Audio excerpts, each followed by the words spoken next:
you're one of our featured speakers, and I'm super excited to hear your session. But tell us more about that. I know that your background formed a little bit about why you want to share this information. Tell us more. I went to school in Los Angeles from kindergarten till 12th grade and then to college, and there were just so many things I wanted to share with the future teachers, and that's where my passion comes from. And in bilingual education, I like to share the story that I did my dissertation on Korean parents' perception of bilingual education, because even my father, who's bilingual and who's a professor, he didn't understand bilingual education. And I will never forget the day he asked me, "What's your dissertation about?" And I told him Korean parents' perception. He thought that was the most ridiculous thing he's ever heard of. And he said, why would a school, we did not have any Korean bilingual programs. He didn't know there were bilingual programs. And it was a typical response. This is America, everybody speaks English. Of course, it's supposed to be English. But the interesting thing is, I grew up, my first language was Korean. I grew up in LA where I was ashamed to speak Korean. So I pretty much lost my language. I was very embarrassed to speak the language. And it was not until, just like a lot of people say, that once they hit high school or college, they regret losing the language. And that's when I asked my father, I said, are you saying that you wish that you would not have put me in a bilingual school? Don't you think I would have spoke Korean and English just as well? And he kind of stopped. And that was his understanding. If somebody had to explain it to him, and to me, this is what I think the public really needs to know. But I will also say there's been quite a bit of changes over the last 30 years in bilingualism. We're still working on it, and I am currently the Asian Bilingual Authorization Coordinator, Credential Coordinator at Cal State University Long Beach. People do not know that we do have strong credential programs for the different Asian languages, and that's where I'm very passionate about trying to promote. We need more bilingual teachers, and not just Spanish, but also Korean and Mandarin. We have many two-way immersion programs in the Los Angeles area. I do teach the language arts methods classes. My area has been in English language development, but one of the things, and I'm just going to touch upon it, when I say student-centered activities, it's because so much of our curriculum, I feel like we've gotten away from validating who our students are, validating their culture, and what we need to do is, when I say student-centered, it's as simple as instruction for writing. I really push, and I will be talking about it, dialogue journals, book publishing projects. This is based on what the students know, what they're familiar with. And one of the best memories, and I share this with my students always, when I was growing up in Los Angeles, I was one of the very few minorities. And back then, I'm Korean, and students, my classmates, they would always ask me, are you Chinese? I would say no. Are you Japanese? I would say no. Then they would say, well, what are you? I would always say, I'm Korean. And basically, they would all look at me, and they didn't know what Korean was, and they were puzzled. And I remember going home one day saying, Mom, are you sure there's something called Korean? Like, nobody knows what this is about.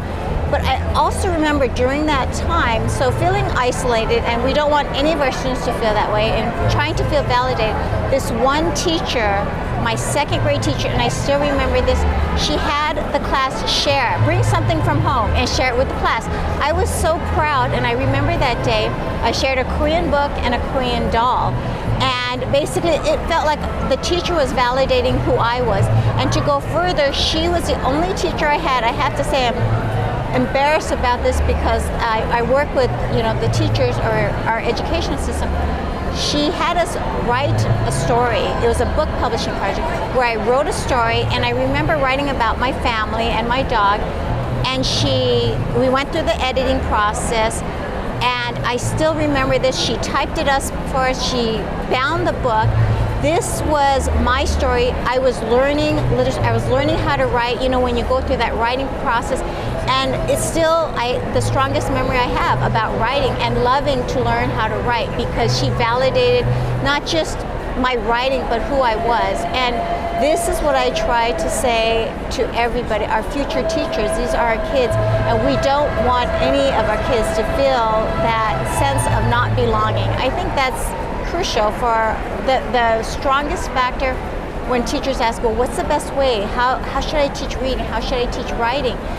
I say start from who the students are, start from what's meaningful to them, and you go from there. I'm just so excited that you shared sense of belonging, because that's what my dissertation was all about. Oh, really? And how we create welcoming environments in schools to make sure that kids don't feel isolated or excluded.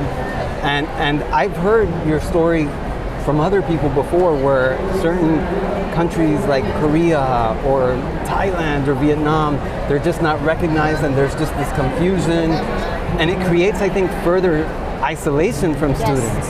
And I think, you know, when you talk about self-esteem, self-confidence, it's all there. It's so interesting because I grew up being ashamed that I was Korean. My daughters, though, now because K-pop, because everything's Korean, they're proud of it. It's like, why don't you know how to cook Korean food? But it's just so amazing, and I'm happy that they had that positive image. But I think of all the students that we need to validate who they are, and this goes, it starts with the teachers. I mean, this is why I say it's so important. The teachers need to know who our students are. You know, when you were sharing your story about learning Korean and then forgetting about it later, that was a little bit like my experience, because I first learned Spanish, but when I went to school I was embarrassed about my language, and I didn't want to share that.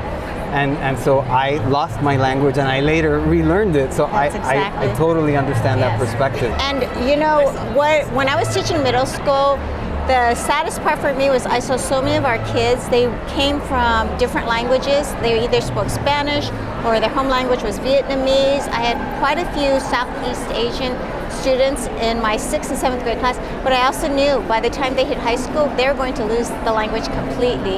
And then they were asked to take 2 years of another language. And I felt like we have such an amazing resource. And if people look at the numbers of how many English language learners we have right now, they come from a home where another language is being spoken, and basically we're not doing anything to support it, and we can. That's what's important, that we can really support the languages.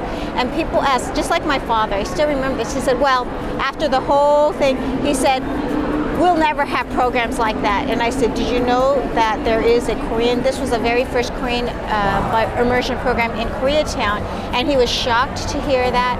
I have had former students in my credential program who were products of this Korean immersion program. They learned Korean because they started in kindergarten when it first started in it was in the early 1990s they started it. And I think what I would like to encourage everybody to do, whether it's parents, politicians, educators, they need to visit a bilingual classroom. They are amazing to see these kids speaking, reading, and writing in another language besides English, and that's not necessarily their native language. And that's where the proof is. And I just wish that we need to have much more, which is what my session's about, much more student-centered instructional activities.